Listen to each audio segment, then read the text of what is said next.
তেল আবিবের সামরিক উত্তেজনার মধ্যেই ইসরায়েলকে এক হাত নিয়েছে রাশিয়া। ইরানের ক্ষেপণাস্ত্র ও ড্রোন হামলার নিন্দা জানানোর পরিবর্তে ইউক্রেন বাহিনীর নিন্দা জানাতে উল্টো পরামর্শ দেয়া হয়েছে নেতানিয়াহু প্রশাসনকে।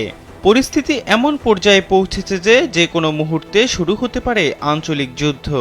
এর মধ্যেই ভয়ঙ্কর সুপারসনিক ক্ষেপণাস্ত্র নিয়ে ভূমধ্যসাগরে ঢুকল রাশিয়ার যুদ্ধজাহাজ।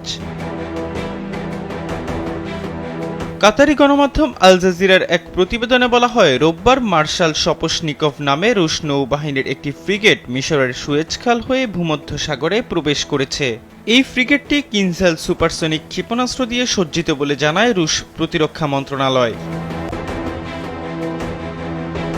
রাশিয়া বলছে, একটি পরিকল্পিত নৌমহড়ার অংশ হিসেবে কিনঝাল সুপারসনিক ক্ষেপণাস্ত্র সজ্জিত রাশিয়ার নৌবাহিনীর ফ্রিগেট মার্শাল সপসনিকভ ভূমধ্যসাগরে প্রবেশ করেছে।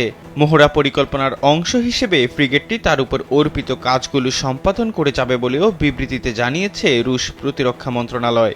তবে এর বাইরে আর বিস্তারিত কোনো তথ্য দেয়া হয়নি। গত ১ এপ্রিল সিরিয়ার দামেস্কে অবস্থিত ইরানি দূতাবাসে ভয়াবহ বিমান হামলা চালায় ইসরায়েল। এতে আইআরজিসির ৩ শীর্ষ কমান্ডার সহ অন্তত ৮ সামরিক কর্মকর্তা নিহত হন। এই হামলার জবাব দিতে রোববার রাতে ইসরায়েলকে লক্ষ্য করে কয়েক ডজন ক্ষেপণাস্ত্র ও ৩ শতাধিক ড্রোন নিক্ষেপ করে ইরান।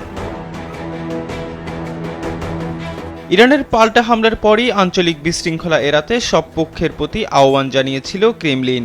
এমন পরিস্থিতিতে পরাশক্তি রাশিয়াকেও ইরানের নিন্দা জানানোর আহ্বান জানায় তেল আবিব। তবে এমন আবদারের বিপরীতে ইসরায়েলকে কড়া প্রতিক্রিয়া দেখায় রাশিয়া। জানায়, মস্কো প্রশাসন ইরানের হামলার নিন্দা জানাতে বাধ্য নয়। এমনটা জানান রুশ পররাষ্ট্র মন্ত্রণালয়ের মুখপাত্র মারিয়া জাখারোভা। মস্কোর এমন ইসরায়েল বিরোধী আচরণের ব্যাখ্যাও দেন রুশ মুখপাত্র। জানান, তেল আবিব কখনোই রুশ বেসামরিক নাগরিকদের উপর ইউক্রেনের হামলার নিন্দা জানায়নি। এ সময় রাশিয়ায় নিযুক্ত ইসরায়েলি রাষ্ট্রদূত সিমোনা হেলপেরিনের কড়া সমালোচনাও করেন তিনি।